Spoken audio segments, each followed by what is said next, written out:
So good morning, everybody. Thanks for joining us. We're very excited to have our panel here and all our guests, and we've got a great turnout today, so that's really exciting. I'd like to thank our panel for taking the time out of their busy day to join us on this amazing Zooms, and we've got a lot of great information to share with you today. So my name's Tracie Kelly. I'm your host for today, and today we're going to be having a conversation with our panel. And it'd be fair to say you've joined this Zoom because health's important to you, and it's really important to all of us. So that's why we've brought this together. And it came about really quickly because last Sunday I woke up with this idea in my head, and I just did a post and put it out there on social media. And from there it gained so much traction. And I just thought, I know all these amazing people, and how about we bring everybody together so we can have a conversation around what's happening health-wise in the world that we're in, because we've got some really great information that some people know about and other people don't know about. And we're going to bring all this information to you, and let's get started. So before I introduce the panel, I'll just give you a bit of my story briefly.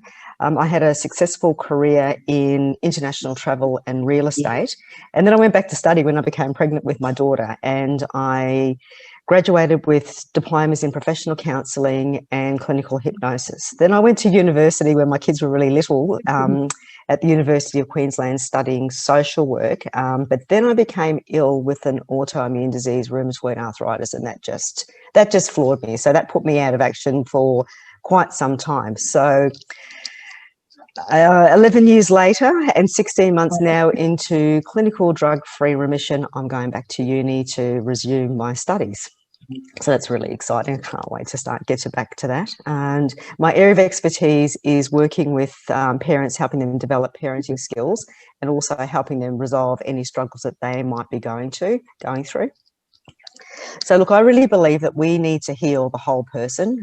If we don't look at the whole person, then we're only looking at a small segment and ignoring other segments, and we are a whole person, body, mind and spirit. So I believe that healing all of us, all parts of us, is crucially important to really meaningful change in our life. So I help parents with their positive parenting skills, and I help them with their own personal struggles, because parenting really, pushes all our buttons. And I run a proprietary program called Free Me, which takes a holistic approach. It's evidence-based therapeutic intervention modalities of person-centered, solution-focused and strength-based therapies to bring meaningful change to parents and their kids. So without any further ado, I'll introduce you to our amazing panel. So I've got a little bit of a script here because these people are so highly qualified and so well esteemed in this area of expertise. I do not want to miss a thing. So bear with me and let's get going. Dr. Paul Clayton graduated with the highest distinctions, also known as summa cum laude, in medical pharmacology from the Edinburgh University prior to obtaining his PhD. He's a former chair on the Forum on Food and Health UK, a senior scientific advisor to the UK Government's Committee on the Safety of Medicine, and he's currently a fellow of the Institute of Food, Brain and Behaviour in Oxford. He works with leading doctors and clinical scientists at centres of clinical expertise in many countries, designing, supervising preclinical and clinical trials of pharmaco-nutritional interventions. Dr. Clayton's books and ebooks include Health Defence, After Atkins, Natural Defence, Out of the Fire, and Let Food Be Your Pharmaco-Nutrition. The next person that we have on our panel, and I'm so excited to introduce this marvellous lady to you. Her and I put this together along with Hatel and my other colleagues in a very short space of time. So thank you, Dr. Gandhi, for being a big part of this. Dr. Pratiksha is the founder of IPC Heart Care Centre and is India's first preventative woman cardiologist. Over 2 decades of healthcare experience, Dr. Pratiksha firmly believes each one of us has a doctor waiting in us to be awakened. How amazing is that?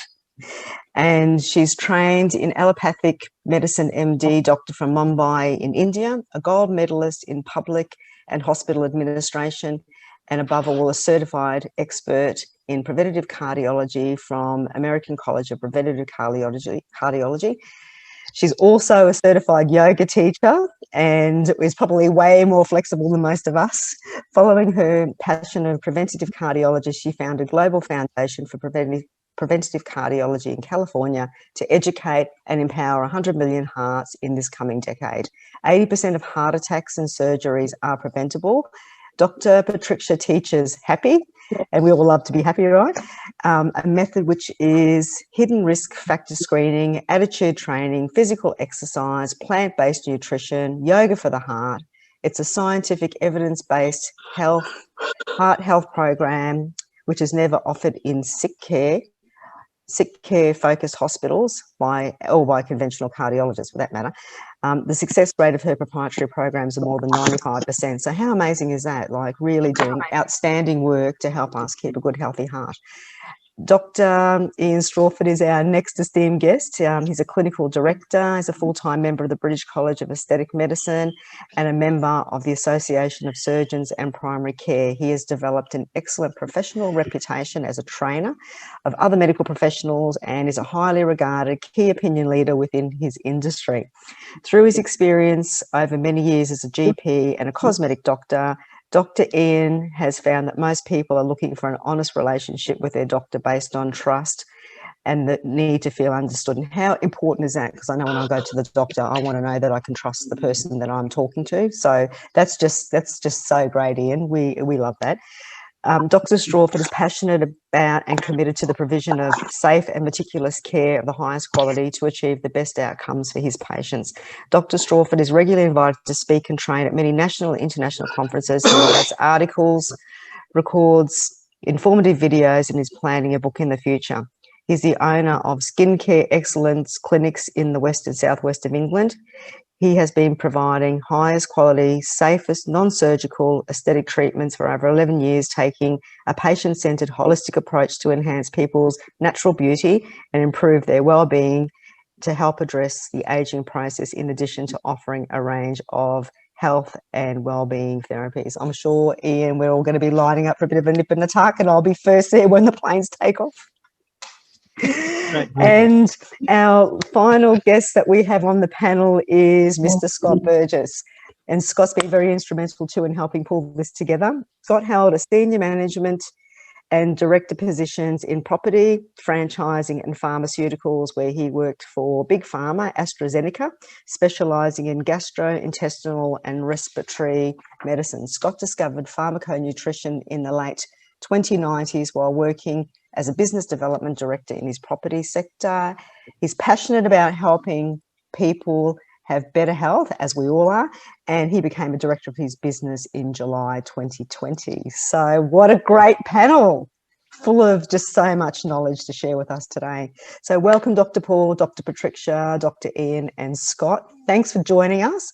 And we are so looking forward to hearing what you've got to share with us about the importance of protecting our health, particularly today. So this is what the whole basis is. As I was saying, I woke up with this amazing thoughts in my head about it, a post that I put out, and I thought, let's just get everybody together and talk about what's going on in today's world. And we all know that we're just ravaged with COVID around the world, and it's really, people's health is suffering in ways that we never expected, and we didn't really think that it would go on for as long as it is and kind of morph the way that it has. So it's, you know, people are not just suffering with their physical health, they're also suffering with their mental health, their emotional health, and spiritually, you know, it's really a challenging time. You know, and people are scared. They're scared about their health. People have become scared of each other. We've been forcibly disconnected from our friends and our family. So many people are living in isolation. It's just terrible. Like, you know, we're not meant to be isolated and stuck at home, even, you know, and the whole environment that we live in on the planet Earth is based around viruses and bugs and things. So we live with this stuff, and, you know, we're now disconnected, living in our homes in lockdown. People in the UK, oh, my heart goes out to you. And people in America, they've got lockdowns and social unrest. There's a lot of really stressful things happening in the world, as we all know, and people are at breaking points. So this is part of the reason why I put this together, because it's just terrible to sit back and see all this happening happening, especially the social disconnection and the forcible lockdowns and people sort of like pitting against each other. It's just, you know, it really hurts me. It hurts my heart, to be quite honest. And the mental health is just terrible. So it's an incredible stressful and distressing times, and it's adversely impacting our health. So since we're on a very tight schedule, I'll stop talking because I could go forever on this. And I would respectfully ask all our esteemed panelists to list their and limit their answers to, say, 4 to 5 minutes so we can get through all the questions. And to the people, the audience, if you've got any specific questions, please drop them in the box to any of our panel that you'd like to ask a question to, and time permitting, we'll take a few questions at the end. So Dr. Ian, starting with you. Sure. Starting with you. If everybody could mute their backgrounds, please.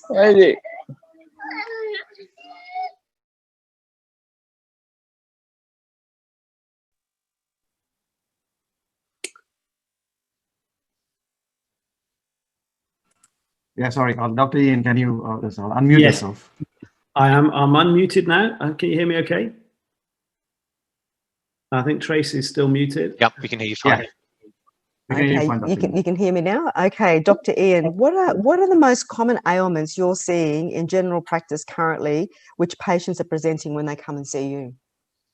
Okay, well, yes, thanks, Tracie. I mean, it's in my NHS general practice in primary care, and I do combine primary care for the NHS alongside my private clinic work, and it's been a very challenging year, as I'm sure anybody in medicine could vouch for. Certainly in the UK, we've had this roller coaster of you know, we're now into our third lockdown, and I think from the first lockdown back in March, April, May, what we noticed in primary care there over this year was actually people not coming to see us, which was a worry. So that was the initial thing. We were really, everybody was in fear of leaving their homes, and the long shot from that is I think we're now starting to see that the effects of the lockdowns have had and this whole virus thing. And I think the commonest things that I'm seeing at the moment is mental health.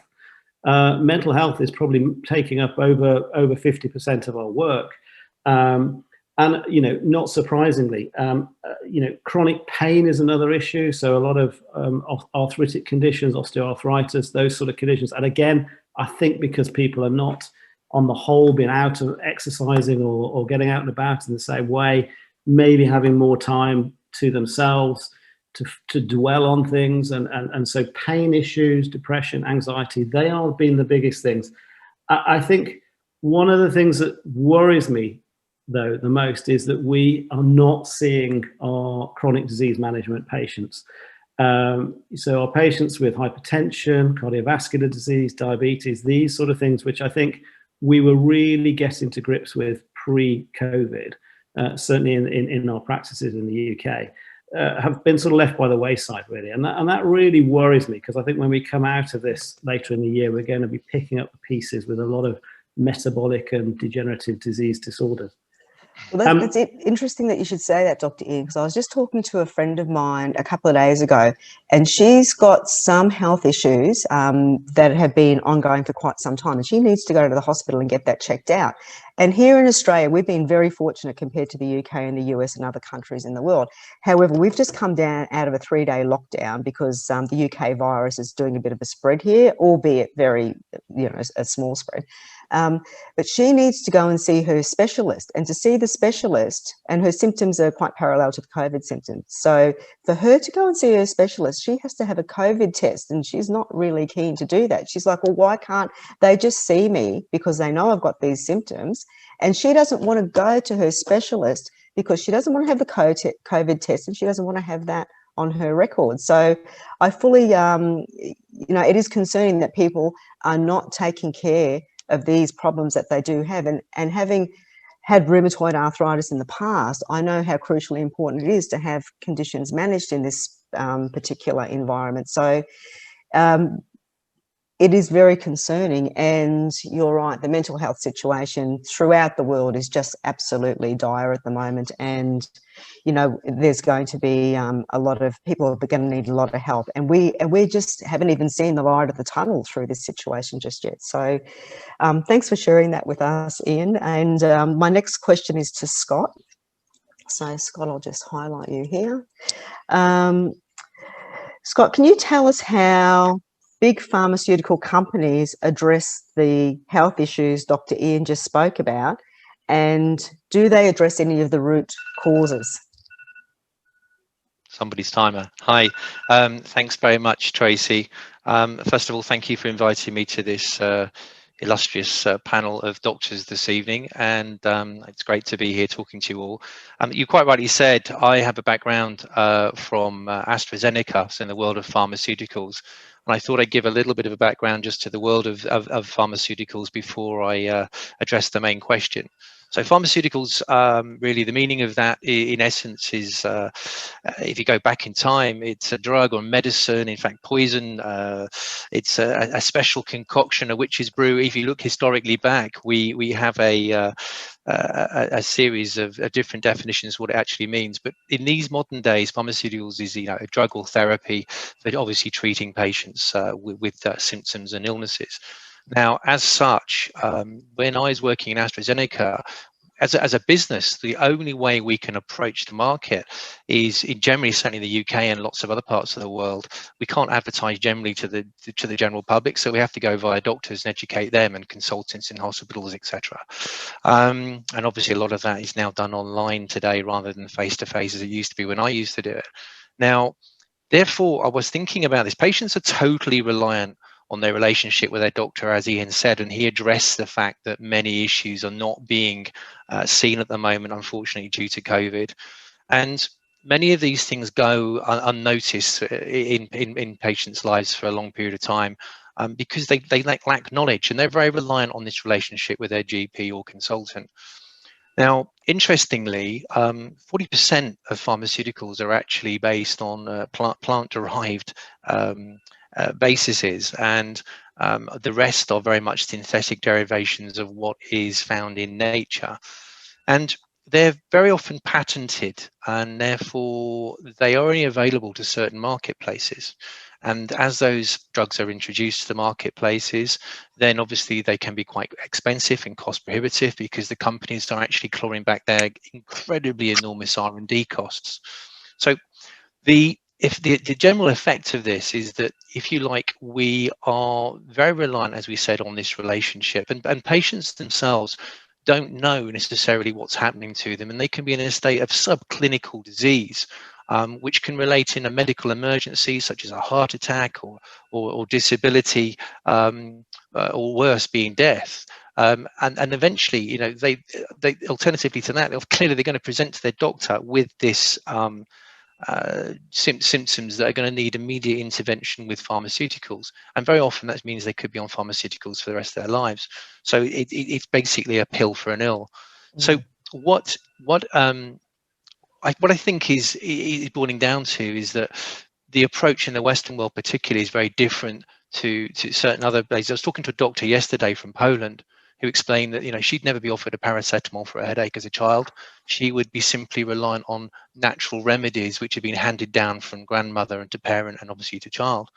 So when I look at that and I look at the way we have this relationship now with the pharmaceutical companies and doctors, like I said to you, patients are very, very reliant on this relationship. And I'm going to say this, really, having worked in the industry, I think that the pharmaceutical companies are in the business of, yes, of health and healing to an extent, but primarily they're in the business of disease management and disease maintenance and symptom maintenance. And as such, they're giving drugs prophylactically to maintain a disease rather than treating the underlying root cause. And I think that's obviously something we're very much going to address this evening in our conversations. And a lot of those root causes are led by inflammation. The other thing I want to mention is that they don't necessarily do anything to address strengthening of the immune system in terms of the approach to a patient. And as such, in terms of fighting modern day pathogens, many of our modern day drugs, in fact, actually suppress the immune system. Well, And finally, sorry. sorry, just the only other thing I want to say, because I appreciate we need to run to time, but the only thing I want to say that it is quite important is that compared to natural remedies, pharmaceutical drugs obviously can at times lead to further complications with side effects, interactions, and so on and so forth. And again, those can lead to debilitating side effects or indeed death in some cases. And also it creates a dependency on those drugs who otherwise patients could have found alternative medications and natural remedies. So I think there's a codependency between the pharmaceutical industry and the patient, and it is, as I said, beneficial at times, certainly for the patients who remain in a controlled state, hopefully giving them better quality of life. Having said all of that, when I was working in AstraZeneca, I am very proud, of the benefits that we gave to many people, particularly for me in the gastrointestinal field and the asthma field, using some very high quality products at the time. So coming from a person that did have a chronic disease, I can perfectly relate to all that, because when I was diagnosed, I didn't even know what was wrong with me. I was just swollen up like a big pufferfish. And when I was finally diagnosed with rheumatoid arthritis, I was put on a range of different drugs, from methotrexate, which is a small dose of chemotherapy. And I didn't even know what was happening to me. And I was mortified when I realised I had to take that. And then I couldn't tolerate the medication. So that became quite a scary situation. And then I was put on two other different medications, and I couldn't tolerate those either. Then I started freaking out. I thought, oh my God, I'm going to die because I can't tolerate this medicine. I've got this disease. It's not going to go away. They told me I'd have it forever. And finally, my rheumatologist found a drug that did work, and it was quite effective. So, but the downside is I had to have blood tests every 3 months, because that particular medication can cause liver damage. So, that in itself could create other problems. And the first rheumatologist I went to, he said, you've got rheumatoid arthritis. It's like diabetes. Once it's on, it's on. And this is the medication you've got to take. And if you don't take it, you're going to die. And that was my introduction to the world of autoimmune disease. So on that note, I'll move along, and I'll just get Dr. Clayton on. So I'll just find him on the screen. There's so many people here.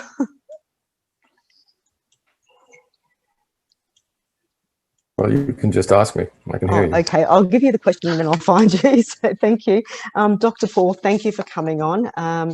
My question to you is, you introduced pharmaco-nutrition to the health industry.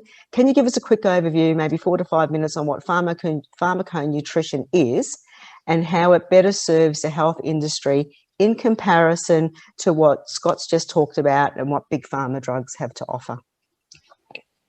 Well, I studied pharmaceutical pharmacology at university, and even half a century ago, it was a long time ago, its conceptual limitations were glaringly obvious. To understand where pharmaceutical pharmacology comes from, it's really a 19th century development, and it starts with the work of von Leeuwenhoek, the Dutch microscopist. And you have a whole group of scientists culminating in Louis Pasteur, who laid the foundations for the magic bullet model of medicine. And it works for certain types of diseases.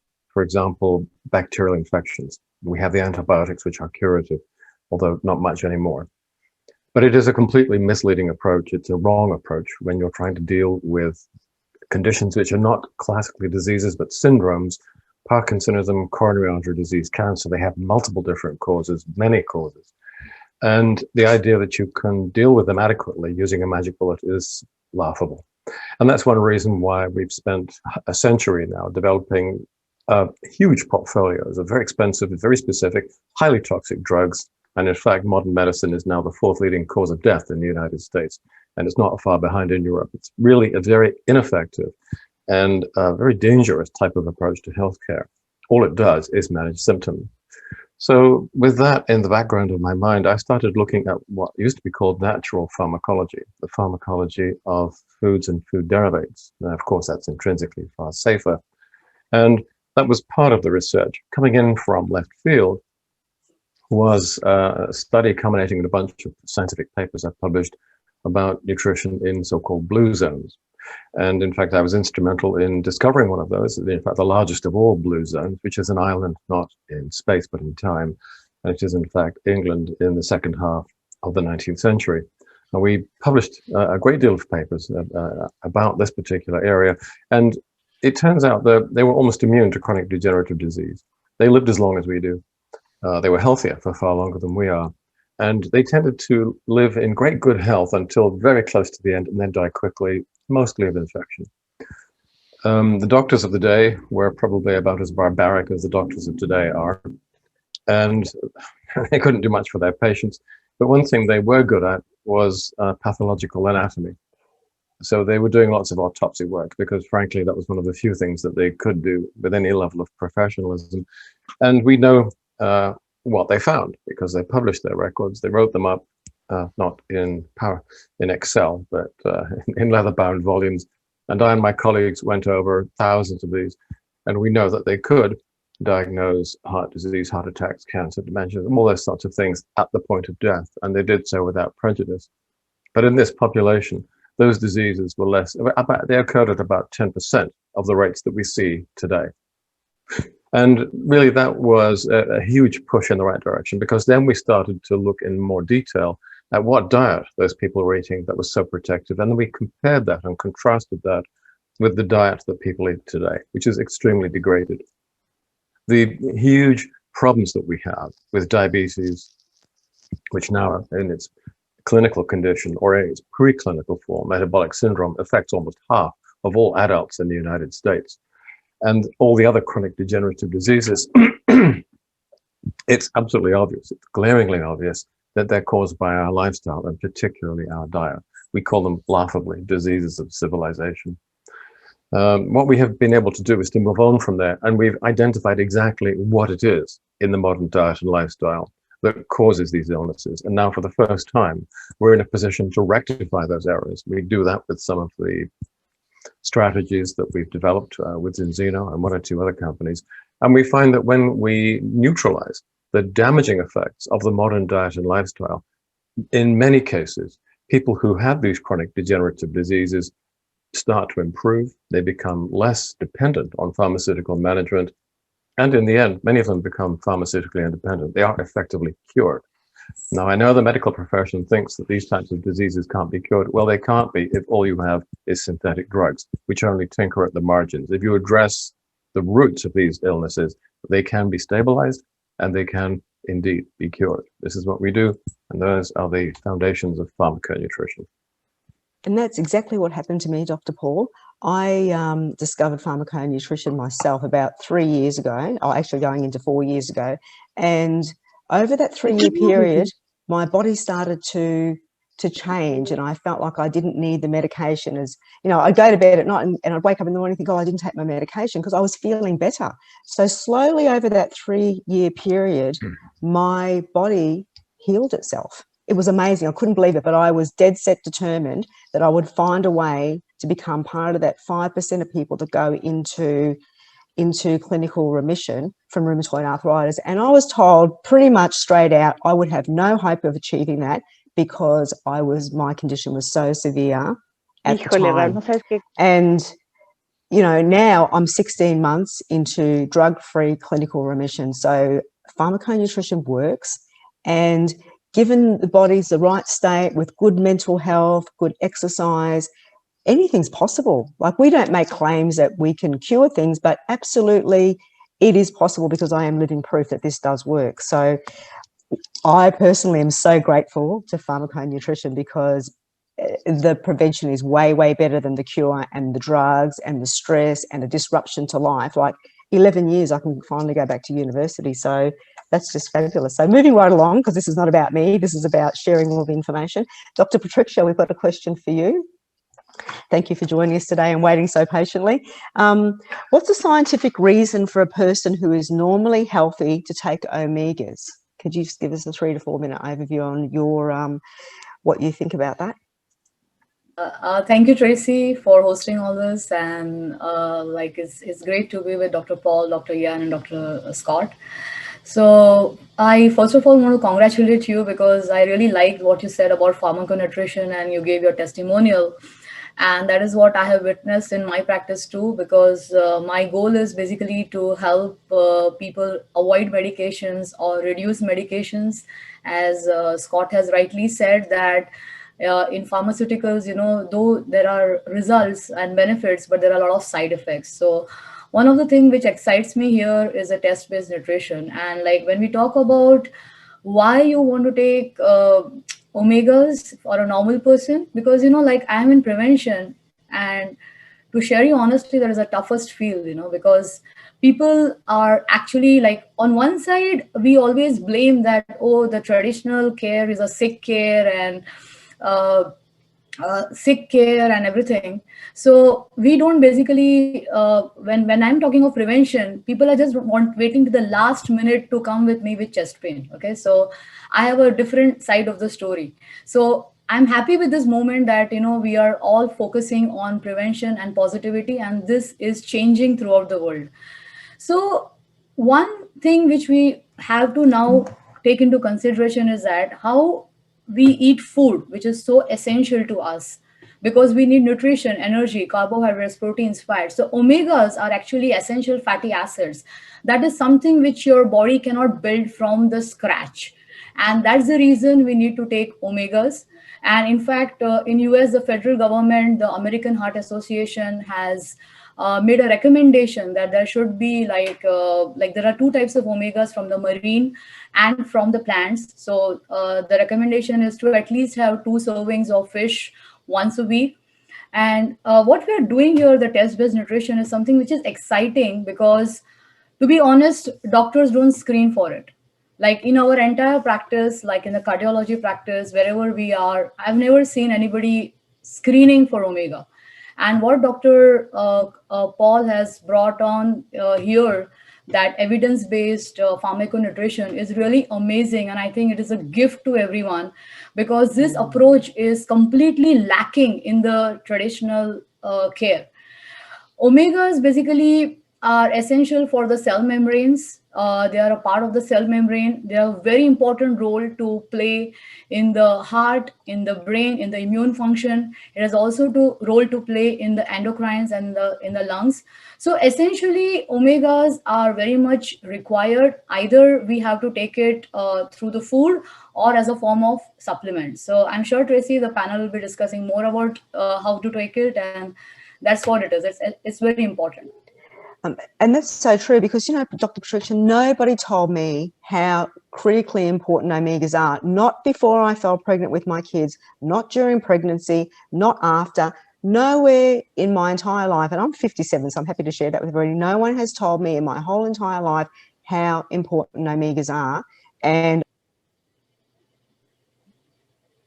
We've lost you. You got muted, Tracie. We can't hear you. I was just saying, I had no clue how important omegas are. Just no clue whatsoever. No doctor had ever said to me, you need to take omegas.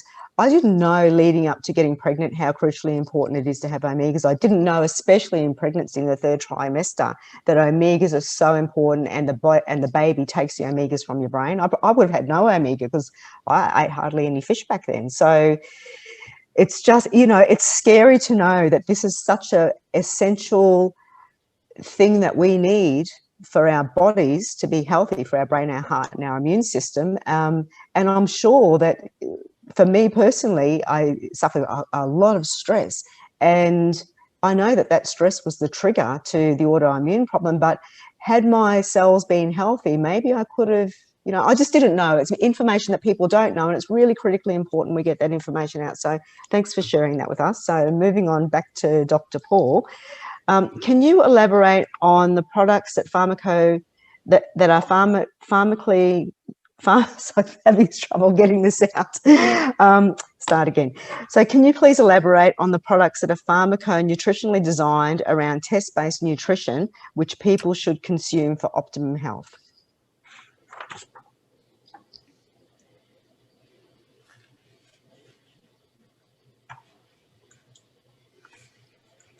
Dr. Paul will have to unmute. Okay, can you hear me now? I think I'm back Yes. online. Yes, Sorry we can hear you now. Would you like the question again? No, no, it's okay. Okay. Pharmaco-nutrition is a bit of a Pandora's box. You have to look at what's in it, and it's quite complicated. Because I go back to what I said about posterior medicine and replacing it with something more sophisticated, which is actually the medicine of, if you like, Claude Bernard, if you know your medical history. When you look at what is actually happening in the body of someone who's becoming diabetic, who's developing coronary artery disease or osteoporosis, there isn't one single thing going wrong. There are multiple metabolic imbalances which relate to the multiple nutritional defects that are present in the modern diet. So there's no point in trying to use a magic bullet. What you need to do is to identify each one of the metabolic steps that is going wrong and try to rectify each one of them. So it's not a magic bullet, it's you're putting in, in fact, which is a militaristic, masculine metaphor. It's completely inappropriate for managing these types of conditions. What we're doing is providing support, and we're trying to help each one of those metabolic errors, pushing it back into the right zone so the whole system can start to work effectively again. That's really what pharmaco-nutrition is about. Ideally, it should be test-based.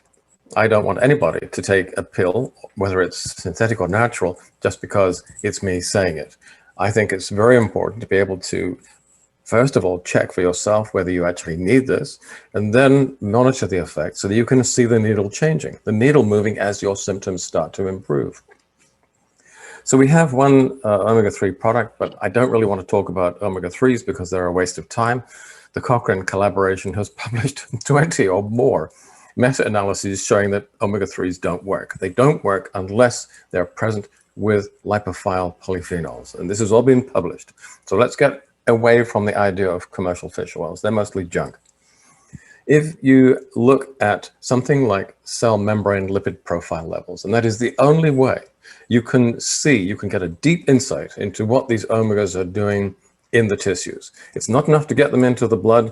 Any idiot can do that, and it doesn't matter whether you've taken your omega-3s from salmon, whale, or Inuit. It's all the same.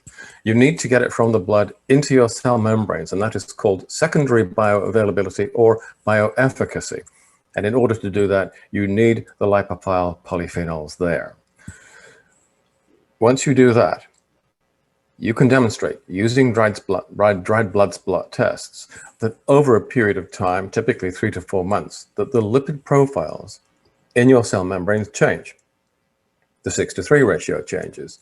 And as it declines, you can measure that because in parallel, what's happening is your symptoms are fading away. By the time you get to 120 days and your 6:3 ratio is now dipping below the Norwegian Council of Health Ministers says it should be 5. The WHO is pretty close to that. Actually, I think they're being a little conservative. These are committee decisions. What I see in thousands of patients is that once you dip below 3, 2.52, at that point, chronic inflammatory stress disappears. And at that point, your body now has a chance to start to recover. So it's pharmaco-nutrition, it's evidence-based, and it's test-based. So don't take my word for it. Don't just go on how you feel. Let's provide an objective test that can be done by a third party, an independent third party, and where you actually have something to hang your hat on. Real evidence that I can then show to my medical colleagues and my fellow clinical scientists. Test-based pharmaco-nutrition. That's pharmaceutical medicine was the medicine of the 20th century. It's dead. It doesn't know it yet. Lots of doctors still believe in it, but it's fundamentally dead. And I'm including the biologicals. The next century will be the century of Bernardian medicine and evidence-based pharmaco-nutrition. We have tens of thousands of people now in the network who've become drug-free, and they're increasing in number every day. I can completely relate to that, Dr. Paul, because I am drug-free and living testament to the absolute possibilities of what pharmaco-nutrition can do when the body gets itself back into balance. Dr. Pratiksha, Dr. Ian, how do you see test-based nutrition helping people with their immune system function? Well, hey, look, the reason I got involved with Enzino almost a year ago was really around this ability, as Paul said, to test and see, have a benchmark of where we are. And you know, as you say, many doctors don't know the benefits. They should know the benefits of omegas, and we now know that omegas with polyphenols to work correctly. I'd personally been taking omegas for 10 years before I came on board with Enzino, and I tested myself rather in an arrogant way, thinking I would be fine. and I wasn't, and for the reasons we all know. And you know, I am now 8, 9 months later, completely normalized. And from a personal level, I feel so much better. Now, I'm working with a lot of patients over the last year with regards to the balance oil and testing. And I think it is this ability to test, benchmark, show people, educate them. I mean, as a doctor, we're educators. We can educate them. And I think people will listen, or they do listen, when we have the ability to show them the results of their test and then talk specifically about how we can help. And I think, you know, when it comes to immunity, I think it's equally important. I think prior to this last year, I think people were coming to me from an anti-aging, from a wellness point of view, and were very interested in things they could eat or do, and exercise, meditation, anything that could help, you know, improve their quality of life, their longevity of life. I think that has switched now in the last year to a fear of their own immunity failing them around this virus, and what could they do to improve that. And I don't think it's any different, because I think if we can evidence that they may have impaired cell function because of an impaired cell membrane, because of a lack of omegas, then we can show them that. We can show them a path out. We know that chronic inflammation in the body is going to impair the immune system. We hear that all the time. Patients that are suffering the, perhaps the severe forms of COVID, long COVID, I am sure are associated with high levels of background inflammation. And I think, again, people are really interested in that. And I think it does come down to the ability to test, evidence what we're doing, evidence the treatment, and evidence that improvement, as well as people seeing those improvements themselves, because it's quite hard to measure. It's no different if in general practice, if we measure somebody's blood pressure and decide that they may need a pharmaco drug to lower their blood pressure. And as I say, we now know that's a quick fix. But again, we could evidence that by retesting their blood pressure and showing an improvement. So, you know, this is the first time I think we can look at our nutrition and test it and evidence it. And I'm looking forward to, you know, working with Enzino to be able to test a lot more things, so we can evidence other parameters of nutrition, because it's not just about omegas. Omegas are absolutely crucial and probably fundamental, but as we know, there are many other elements that may be missing from our nutrition and our poor diets that are crucial to the functioning of the immune system. Things such as the beta-glucans, cyanogens, all of these things are important for the cellular innate immune system to function appropriately. And again, they're missing from our diet. And these are some of the things that we're addressing with the rest of the health protocol with Enzino to try to improve the immune system. Ian, what you said, I think, was very important. I agree with it 100%. And when people come to see us, we have a duty of care to provide them with help and support. They're in pain, they're suffering, and pharmaceuticals are exactly what you need to get on top of those symptoms, to manage the symptoms. So even although I may have sounded a bit anti-pharmaceutical pharmacology, I'm not. It has a valuable and valid role to play. But what I'm talking about is really a holistic, a comprehensive form of medicine where we use the drugs that are available to us to manage our patients' symptoms, and then at the same time introduce pharmacotherapeutic regimes which will work under the surface and gradually help to resolve and the initial problem, allow the patient to recover, and then allow them over time to become drug dependent. So this is not either or. This is not a binary system where you have to be orthodox or go for supplements. It's not like that at all. We're talking about combining these in what I think is a completely rational manner, combining synthetic and natural pharmacology.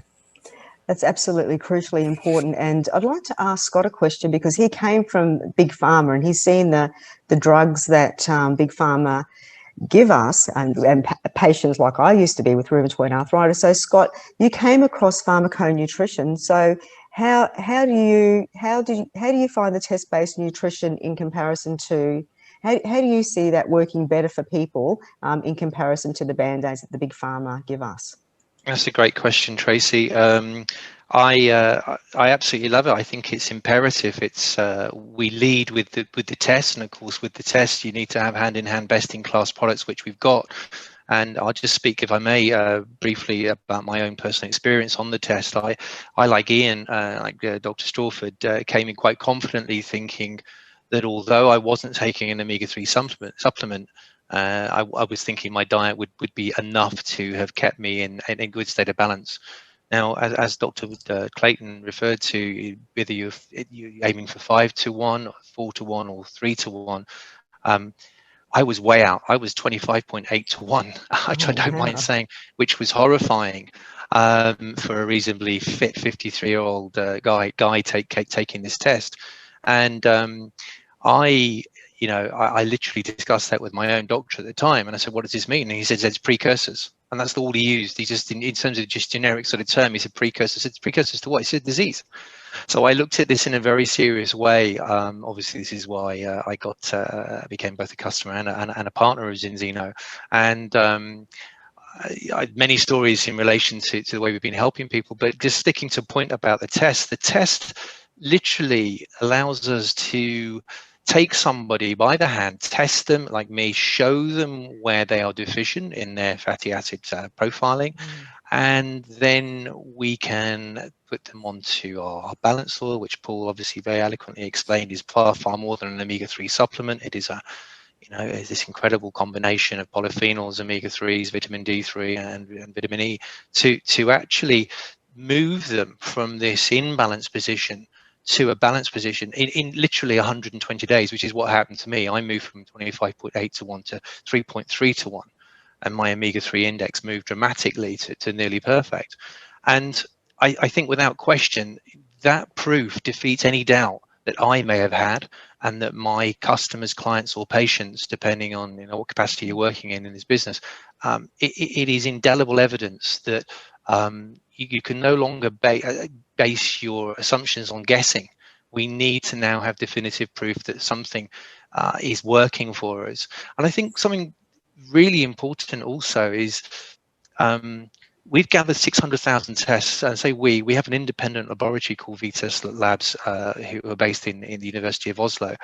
And as such now, that database is proving that over 95% of the world's population are actually out of balance. And with something as simple as a dry blood spot test done in the comfort of their own home, we can get ahead of the game.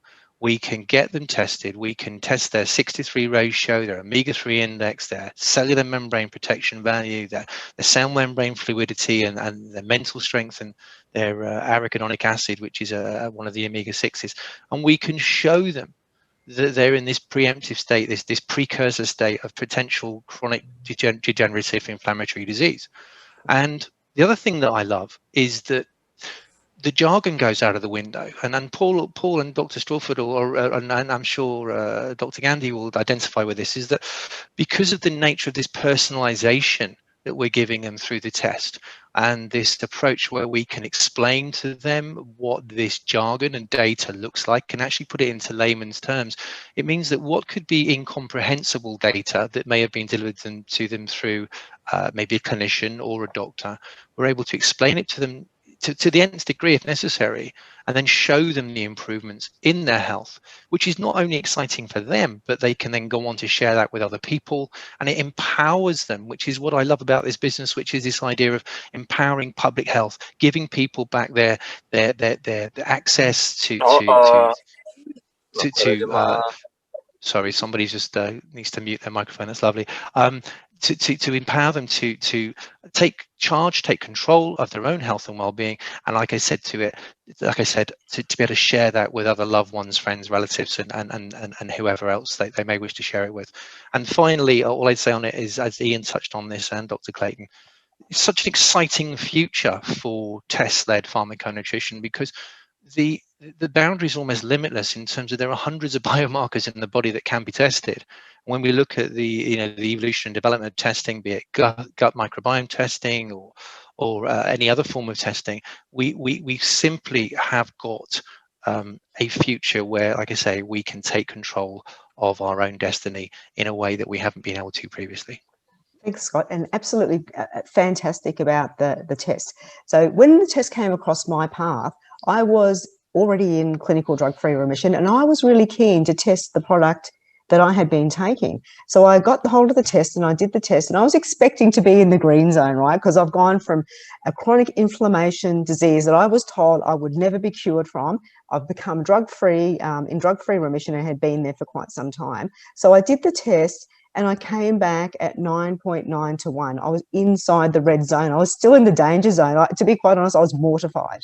I just could not believe it. So I've been my own guinea pig, and I've taken the omegas for 120 days, and I've retested myself, and I've come back at 1.8 to 1. So I'm absolutely speechless. I really struggle to find the words that absolutely how happy I am that I found this test. And I can have firsthand experience of saying that absolutely this is the most amazing lot of information that we've got that we can share to the world, because we can really make a difference with people. And when people know what's going on inside of themselves, that's really good, because we as people out in the community, we turn up at the doctors when we've got something wrong and it's too late. Like in my case, I just kept swelling and swelling, and by the time I got there, it was too late. It was all over for me for a very long time, and I'm one of the lucky ones. So on that note, I'll move across to Dr. Gandhi, because she's waiting patiently for this question.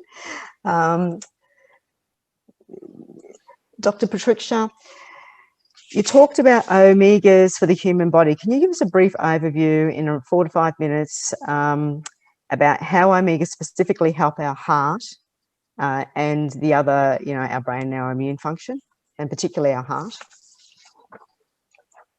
Yes, heart disease actually is the biggest killer in the entire world. Almost 1 in 4 people die of a heart disease, and almost 70% of the people get heart attack as a first symptom. Now, the whole thing to ponder is that heart attack doesn't happen out of the blue, right? There are some underlying causes or conditions which are happening in the body. In the apparently normal people, they think that they are normal, they don't have any issues, and something is happening which is leading to a sudden life-threatening emergencies. And that is where I feel that the Western medicine traditional approach is kind of misguided, because they're totally focusing on cholesterol. According to me, like every cardiologist do this lipid panel, they do the cholesterol and all those things, LDL and HDL, and I have seen that almost 60 to 70% people who get heart attacks, their cholesterol is normal, So like if you look at a bank robbery case, actually cholesterol is only the last robber coming out of the bank. There are a lot of people before who have done something or the other and they are not caught. Okay. So I would like to tell you what are they. So mainly the oxidative stress, endothelial dysfunction, and the root cause is the inflammation, the chronic inflammation. And Dr. Paul always in his talks about that, how omegas are instrumental in controlling that chronic inflammation. So what we are having at hands here is something very, very exciting, dear friends, because this is something which has happened first time in the industry, where we are actually testing. Because like I am also not a person who talks of taking supplements. I always believe in natural food, but unfortunately the natural food which we are taking is many times omega-3 deficient. And especially I don't know any of you are vegetarians or vegans out here, because me being a vegan, when I did my test, I was blown away. Like even though I have my flax seeds and like walnuts, which are the plant-based sources. Now plant-based sources gives you what we call ALA, and your body has to convert this ALA into EPA and a DHA. Okay, and this conversion happens in your body in the liver, and then it is rather limited. Okay, so having proper if you can't eat through the natural sources, you definitely need supplements, because you definitely don't want to be omega-3 deficient. Okay, so omegas basically they are known to lower the blood pressure. It also lowers the triglycerides. It can ease the inflammation. Most important is I would like to and whatever the studies which I'm going to talk about, They are from the public sources. You can check it out. They are from the Harvard, public health department, the Cleveland. So whatever I'm talking is like there on the net. You can search by yourself. But just to the group out here, I would like to share some studies. The most important study which was done was a vital study. Okay, and this is a study done on almost more than 25,000 people, which are normal, to see that what happens when they take omegas. Okay, and they found that there was a 28% reduction in heart attacks. And I would the reason was not known, but a coincidental finding which I found interesting was for my African American friends that there was a 77% reduction in the heart attacks, and so this is a very interesting study. For the ones who have already have got a heart problem, so they did another trial which was reduce it. And this trial, they took up the people who had got a heart problem and had increase in triglycerides. Okay, so when we do the lipid panel, triglyceride is one of the element which is being studied. And they found that it lowers the triglycerides and it reduces the cardiovascular events. There has been study done in Italy already in the people who had got heart problems, that there was a reduction in the repeat incidence of heart attack, stroke. So I feel that evidence is coming up. Okay, and I would also like you to warn that there are two kind of split camps amongst cardiologists. Now, people may always, when you recommend them to take some supplement or give them some information, they definitely like to go to visit the cardiologist. And there are some who are for it and some who are still not convinced. Dear friends, I am in prevention. My passion is prevention. I don't want, like, when 80 to 90% of the heart attacks are preventable, I would like to give that.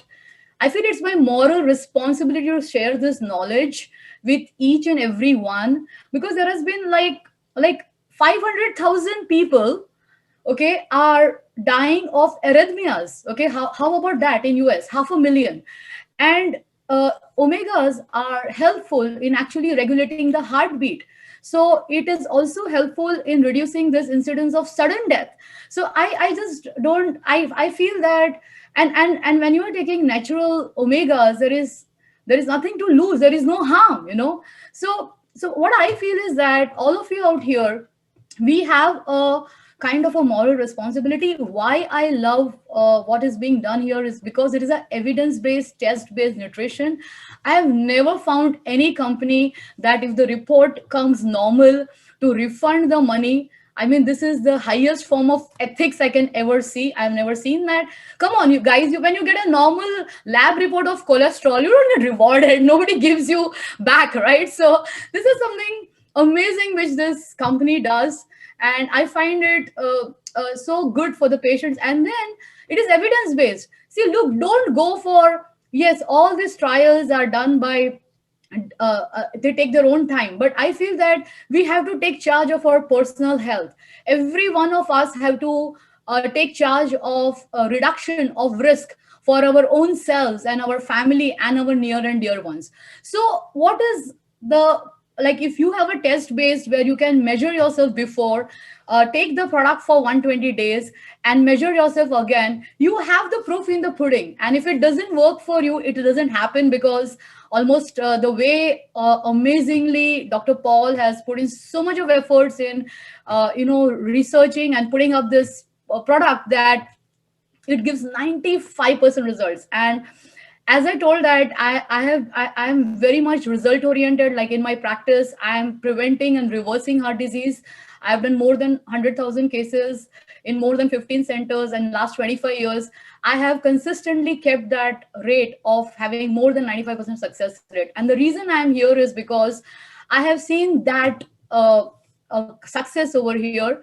And I would just tell everyone that It is very, there are a lot of studies. There are studies for brain also, that it helps in, there is a cognitive decline which happens. That has been studied. It improves the thinking skills. I can just go on and on, because omega is a very well researched subject.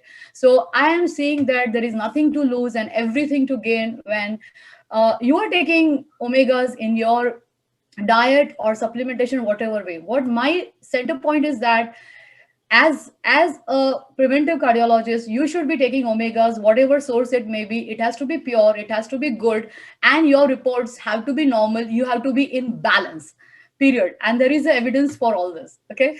That's fantastic, Dr. Pratiksha. Maybe we should do a part B to this, a follow-up, because we've got so much information to share. But we are running out of time now, so I don't think we're going to have any time for questions. So we'll just do a 1-minute closeout from each person. Scott, starting with you, can you just give us a 1-minute overview, please? Yeah, sure. It's great to be here to hear all this passion amongst us all. It's fantastic.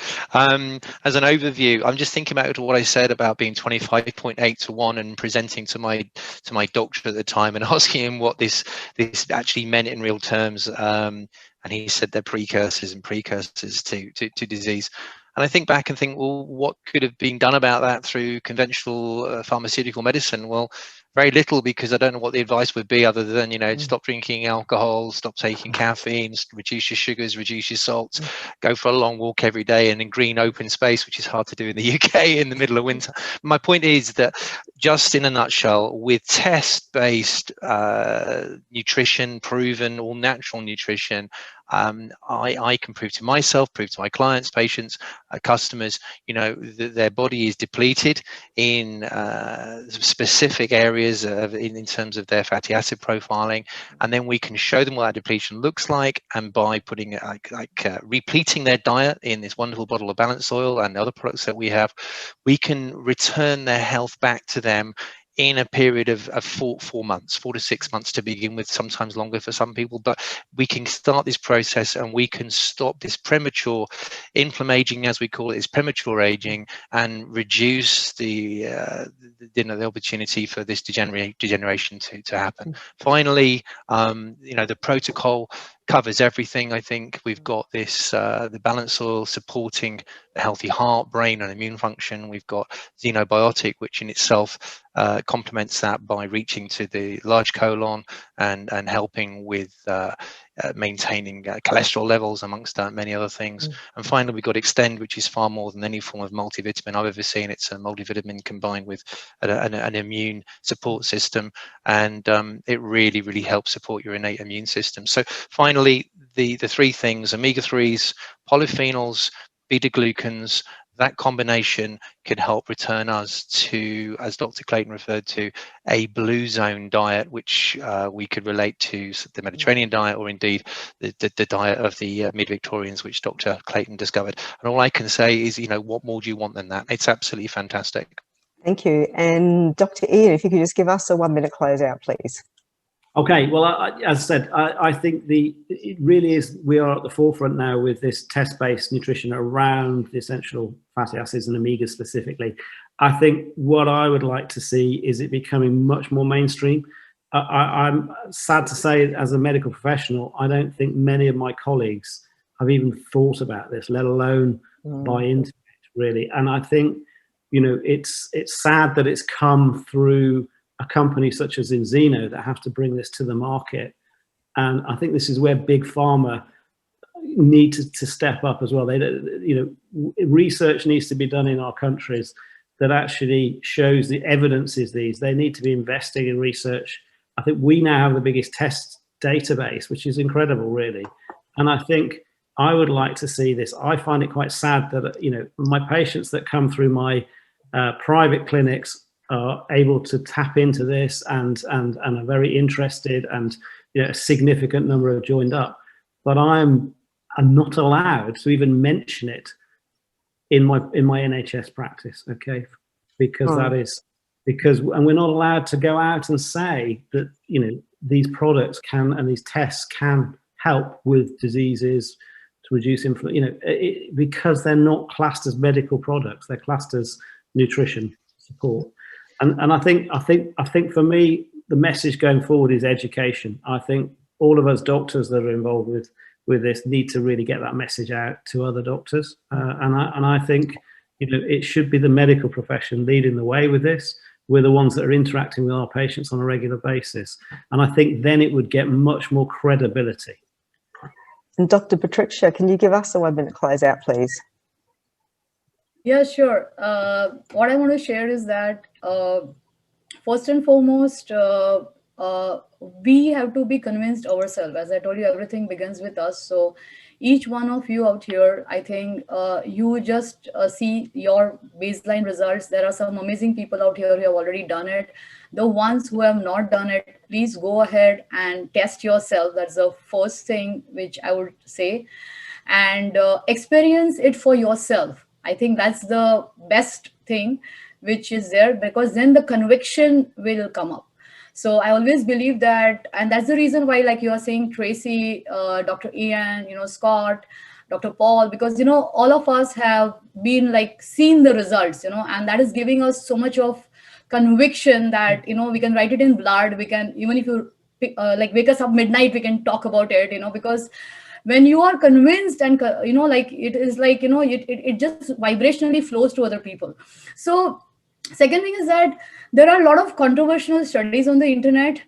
You know, there are some people who are for it and against it. You will have to take a stand. And like as we have taken a stand, I have taken a stand that it definitely having omegas is beneficial. Zinzino, whatever the test-based nutrition and the products what they're having is something which is best. It works, and then the entire energy will flow in that direction. You will be able to guide people in that direction. If somewhere inside, if you are not convinced or if you are having doubts, you know, you may talk very nice and sweet and show slides, but it's not going to work, dear friends, you know, because what is going to happen is that there's somewhere that vibrational energy will come in. So I would say do that work. Get into yourself, do the test, get convinced. And I think we have an amazing group out here and amazing people who want to make world a better place. And, you know, thank you, like Dr. Paul at being at the forefront, Scott, Dr. Ian, you're doing amazing. Though in MHS, I know it's very difficult. You can't, I mean, for me, it is a little different being in private practice and having my own clinics to say, but we have an amazing group over here. And I thank you very much for spending your precious time and hearing us out today. And Dr. Clayton, finally, you can we hear from you? Your 1 minute closeout, please. Well, I think I'd like to start off by agreeing with something that Pratiksha was saying. And she was talking about the importance of having objective evidence, test-based or evidence-based or data-driven nutrition.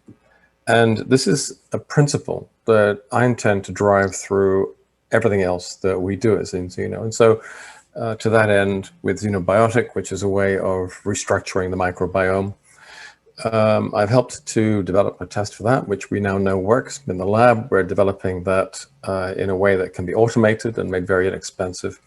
And there, once again, we will be able to say to people, look, take this test and see if you have a problem or not. And if you don't have a problem, what I'd like to do is to say, well, have your money back because you don't need us.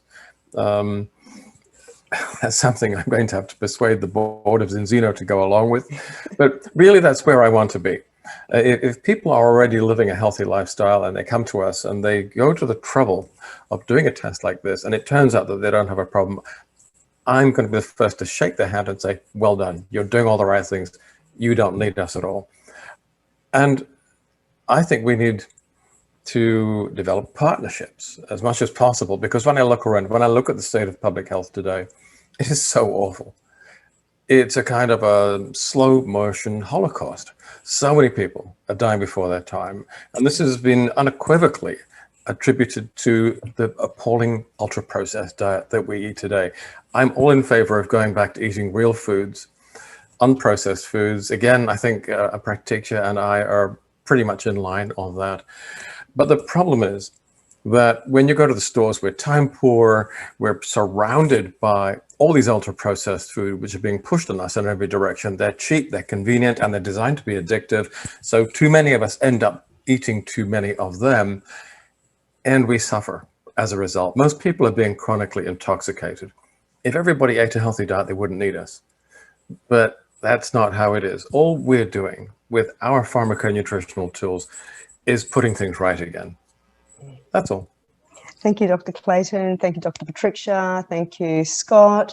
Thank you, Dr. Strwford, for coming on and spending time with us today. And thank you for everybody that's joined in.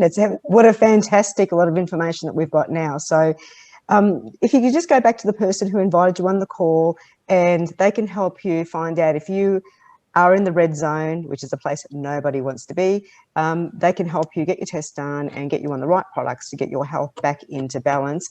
And from somebody who's been on the side of chronic disease and had to journey all the way back and fortunately got my health back, I cannot say strongly enough to go and do this test and take these products and get your body into the best possible shape, because when you lose your health, you lose everything. So on that note, thanks for joining us today, and please get back to the person who invited you on the call. And thank you very much to our esteemed panel. We are so grateful for your time and the information that you shared with us today. So thank you, everybody. And that's the end of us. Bye. Thank you.